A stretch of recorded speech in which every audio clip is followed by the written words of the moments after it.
di sesi Ramadan sendiri nih, dan tentunya kita mau liburan, kita mau mudik, ada nggak program-program khusus nih yang dihadirkan terkait dengan tadi sistem pembayaran yang non tunai tadi?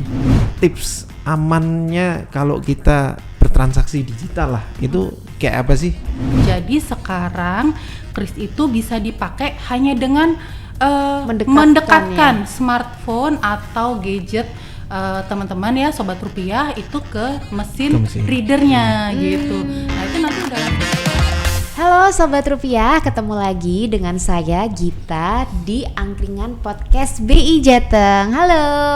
Nah, pagi ini kita ditemenin sama ada co-host aku, Mas Anton. Hai Mas Anton. Wah, ketemu lagi ya. Mas Anton ini mukanya sudah mulai muncul di Instagram BI Jateng terus ya.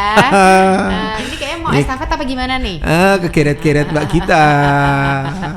Baiklah, terus ada juga narasumber kita pada pagi hari ini, ada Mbak Rati. Halo. Selamat pagi Mbak Rati. Sobat Rupiah, selamat pagi. Iya, Mbak Rati ini dari divisi implementasi sistem pembayaran kebijakan implementasi kebijakan sistem pembayaran, betul. Yes, karena Sobat Rupiah, kali ini kita mau ngobrol tentang transaksi selama kita nih udah mau liburan mudik ya. Kan sekarang sudah mendekati mudik nih, udah ada yang belanja baju baru, ada yang beli tiket buat mudik, ada yang mau mudik naik mobil, ada yang udah siap-siapin THR buat ponakan ya kan, buat adik-adik semua. Nah, ini kita mau ngobrol-ngobrol nih seputar itu gitu. Nih, ini Mbak Ratih. Jadi kalau identik mau mudik, Lebaran, Ramadan itu kan identik kita transaksinya cukup tinggi ya. Kita banyak belanja gitu. Jadi memang rupiah ini cukup dibutuhkan gitu ya. Padahal sebetulnya ada alternatif transaksi lain selain secara tunai rupiah tadi ya gitu. Kita sekarang kan ada kris, ada transfer gitu ya, yang mungkin juga jauh lebih mudah gitu. Boleh nggak Mbak dijelasin ada alternatif transaksi apa aja sih Mbak selain tunai tadi, terutama yang sifatnya non tunai nih? Ya, oke, makasih Mbak Gita. Jadi benar ya kalau misalnya mau Lebaran itu kan biasanya memang transaksinya tuh cenderung meningkat ya di masyarakat gitu ya. Dan sudah kewajiban Bank Indonesia juga nih sebagai otoritas sistem pembayaran untuk memastikan ketersediaan rupiah maupun infrastruktur sistem pembayaran secara aman, lancar dan handal gitu ya kan. Nah, tagline-nya udah mulai muncul nih. Iya nih, aman, lancar. Ada kuis nggak nanti abis ini ya? Boleh ya.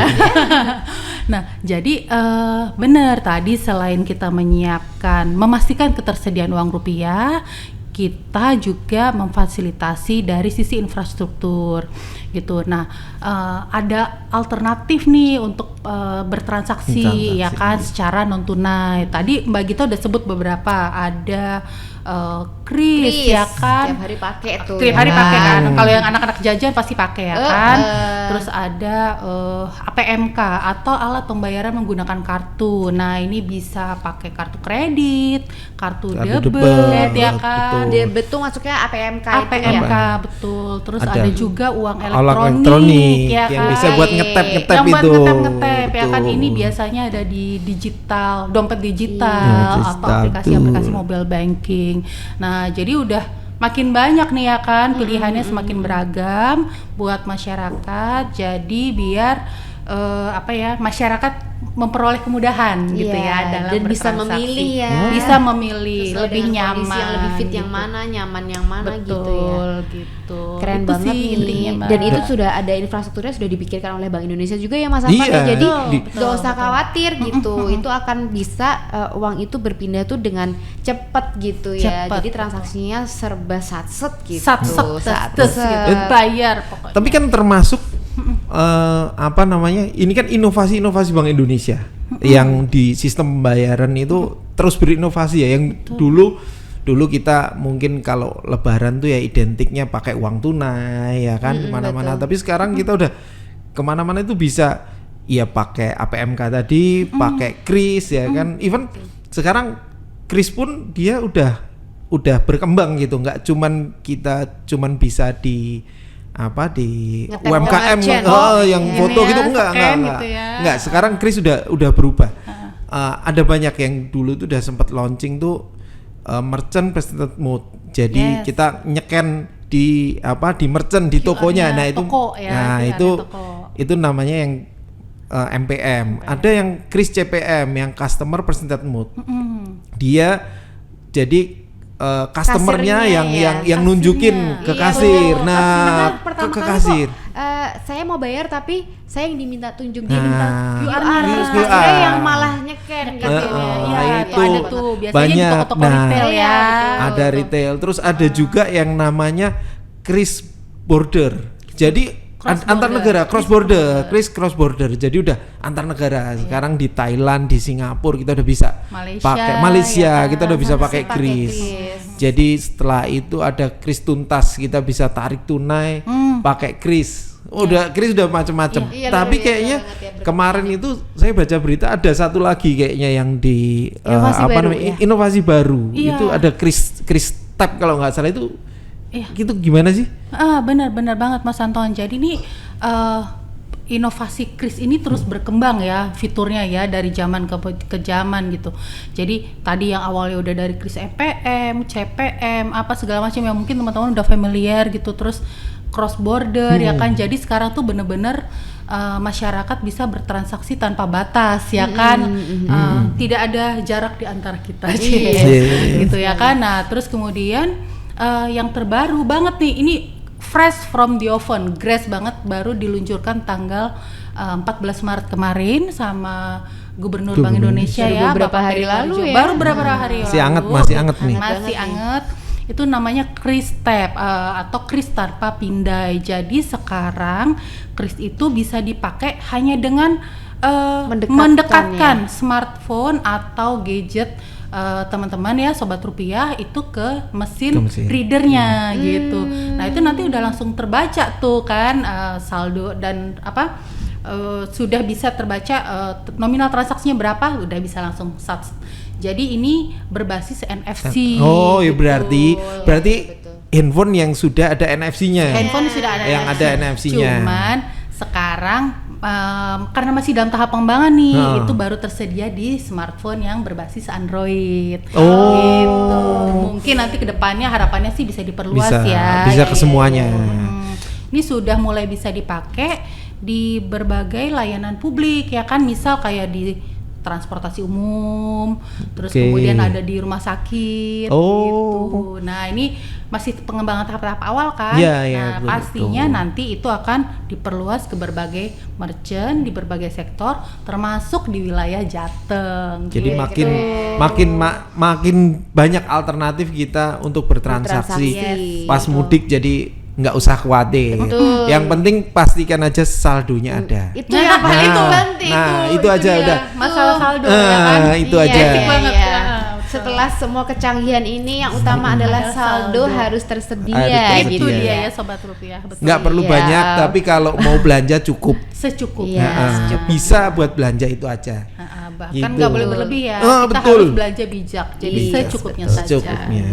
Ini keren banget ya ternyata di belakang itu BI udah terus berusaha untuk mengembangkan kanal-kanal sistem pembayaran itu secara terus menerus gitu. Jadi kita nih kok dari sisi customer nggak merasa bahwa ternyata ini di belakang ini ternyata terus dikembangkan. Kita merasanya udah tambah mudah, tambah gampang, tambah cepat gitu. Ini luar biasa banget. Nah kalau di sesi Ramadan sendiri nih, dan tentunya kita mau liburan, kita mau mudik, ada nggak program-program khusus nih yang dihadirkan terkait dengan tadi sistem pembayaran yang non tunai tadi? Iya, ada banget ya. Bank Indonesia Jateng nih kita sudah mengantisipasi ya banyaknya volume transaksi di masa Lebaran, kemudian juga minat masyarakat untuk beribadah ya kan pastinya akan semakin intens gitu ya. Nah kita bantu fasilitasi dari sistem pembayarannya. Di bulan Ramadan ini BI Jateng itu punya program tematik ya kan, namanya Ramadan Manis pakai CRIS. Nah kan ini biar Ramadannya makin khusyuk ya. Fokus, bisa fokus gitu ya. Jadi kita Itu macam-macam tuh programnya ya kan. Kita berkolaborasi dengan Dewan Masjid Indonesia Jateng ya, DMI Jateng, kemudian dengan pengurus Masjid Agung sewilayah Jateng gitu ya. Intinya kita memfasilitasi masyarakat atau jamaah untuk bisa menyalurkan zakat, infak dan sodakohnya atau berdonasi ya di sektor keagamaan itu secara non tunai dengan kris gitu. Jadi nggak cuma buat belanja nih ya kan, tapi kris juga bisa dipakai untuk sarana berdonasi, beribadah kepada yang Maha Kuasa gitu. Jadi kita bisa di masjid-masjid itu sudah disediakan krisnya, jamaah tidak perlu membawa uang tunai gitu ya. Buat alternatif gitu ya, kalau misalnya nggak ada uang tunai nih buat infak gitu ya, buat infak, buat sedekah, bisa di-tap pakai krisnya gitu. Nah kemudian kita juga ada program roadshow Ramadan Manis pakai kris. Nah ini sebenarnya tujuannya tuh untuk membangun awareness masyarakat gitu ya, dengan lebih luas lagi.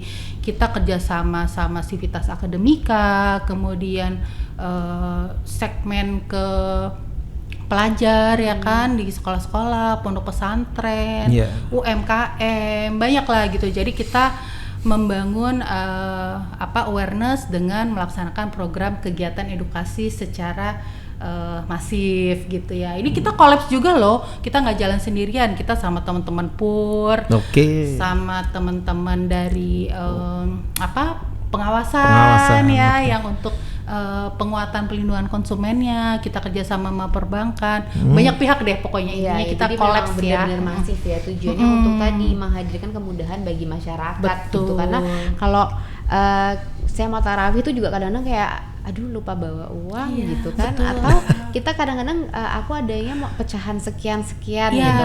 Nah kalau pakai kris kan kita mau donasi berapa tuh sangat fleksibel gitu. Jadi itu nggak ada alasan berarti ya cuman bawanya duit kecil ya kan, nggak ada donasi, karena kris itu bisa dari 1.000 sampai Rp1 bisa sampai 1, tapi ya jangan Rp1 lah ya kan, yang penting niatnya ya, kecuali kayak mau nominal cantik gitu, gitu nggak Rp1. Nah terus selain dari tadi ya fasilitasi kita di rumah-rumah ibadah, kita juga membantu masyarakat yang mau mudik nih, gitu.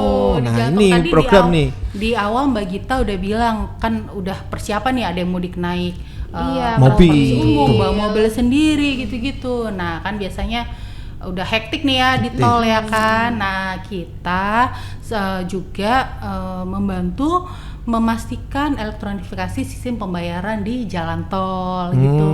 Nih buat sobat rupiah yang mudik pakai mobil itu, karena pemudik kalau dari Jakarta itu kan lewatnya Jawa Tengah itu banyak banget masuk, dan jalan tolnya Jawa Tengah udah tersambung. Iya, dan kan ini juga sudah semakin terhubung ya infrastrukturnya ya gitu. Nah dari sisi infrastruktur jalan rayanya sudah tersedia, Bank Indonesia dari sisi infrastruktur sistem pembayarannya gitu. Kita ada elektronifikasi sistem pembayaran jalan tol sebenarnya. Nah itu sebenarnya udah berjalan ya selama ini ya gitu. Kita kan UE, tolnya udah pakai UE semuanya kan. Uang elektronik sudah semuanya. Tanpa uang tunai lagi. Jadi nggak ada tuh harapannya antrian panjang karena nunggu kembalian ya kan. Karena tinggal tap udah langsung jalan. Tap langsung jalan gitu. Nah ini kemarin kita juga udah koordinasi nih sama beberapa pihak yang terkait ya kan, Dinas Perhubungan, ada perbankan, ada BUJT atau Badan Pengelola Jalan Tolnya gitu ya. Intinya kami berupaya untuk memastikan bahwa sistem pembayaran non tunai di jalan tol itu bisa berjalan dengan lancar dan aman. Pemudik juga bisa mudik dengan tenang, happy ya kan, nggak ada kendala, harapannya kayak gitu. Tapi kan gini, ini kan dari sisi infrastrukturnya ya udah oke, mudik happy. Nah permasalahannya adalah nggak tahu, yang namanya digital ini kan rawan lah, masalah keamanan ini menjadi isu ya. Kita tahu mungkin beberapa waktu yang lalu tuh ada pemalsuan kris juga di rumah ibadah. Nah, tadi udah sempat disinggung. Kita niatnya mau ibadahnya mau gampang nih, di traweh nggak bawa uang receh, bawanya cuman handphone, niatnya mau nyeken atau sodako pakai krisnya, tapi nggak taunya krisnya diganti. Nah, ini nih tips amannya kalau kita bertransaksi digital lah, itu kayak apa sih? Iya, benar banget nih Mas Anton ya. Namanya digital itu kan teknologi itu pasti ada dua sisi ya. Satu sisi memberi kemudahan, tapi juga ada risiko bahaya di baliknya gitu. Nah, ini harus kita sama-sama antisipasi gitu. Kalau tadi mungkin beberapa waktu lalu sempat heboh tuh ya, viral ada kejadian yang menyalahgunakan kris di rumah-rumah ibadah oleh oknum yang tidak bertanggung jawab. Nah, kami di Bank Indonesia juga tentunya nggak bosan-bosannya nih ya ngingetin Sobat Rupiah, masyarakat dimanapun berada untuk selalu memastikan keamanan dalam bertransaksi. Harus hati-hati juga kitanya, harus hati-hati juga. Jadi jangan asal biar cepat gitu ya, tapi aspek-aspek keamanannya terlupakan gitu kan. Nah, ini yang mesti terus diinget-inget nih sama Sobat Rupiah gitu. Apa nih tipsnya nih? Kita tunggu ya. Tipsnya kalau misalnya bertransaksi pakai kris ya kan, itu Sobat Rupiah mesti memastikan benar nih nama merchantnya sudah sesuai. Sama. Jadi yang ada di gambarnya yang itu ada di gambar. dengan yang ada di handphone. Dengan yang ada di handphone. Jadi misalnya udah nyeken di masjid A gitu ya. Nah, yang muncul di handphone juga harus masjid A gitu. Jangan krisnya Mas Anton, nanti salah transfer. Ternyata Anton Febri, bukan masjid apa misalnya Masjid Agung mana gitu. Nah, itu yang pertama, pastikan nama merchantnya sesuai. Kemudian nominal transaksinya juga dicek lagi gitu kan. Ada beberapa jenis kris ya kan yang kita input sendiri, tapi ada juga yang nominalnya sudah muncul. Sudah muncul di layar HP kita, udah ditentuin. Gitu. Nah, ini dicek lagi apakah sudah sesuai dengan nominal transaksi yang kita lakukan gitu. Kemudian tentunya jaringan ya kan itu harus dipastikan nih jaringannya ada, kuotanya ada, saldonya juga ada. Jangan sampai double bayar ya. Jangan sampai double bayar. Nanti dibilangnya belum intinya gitu, dicek.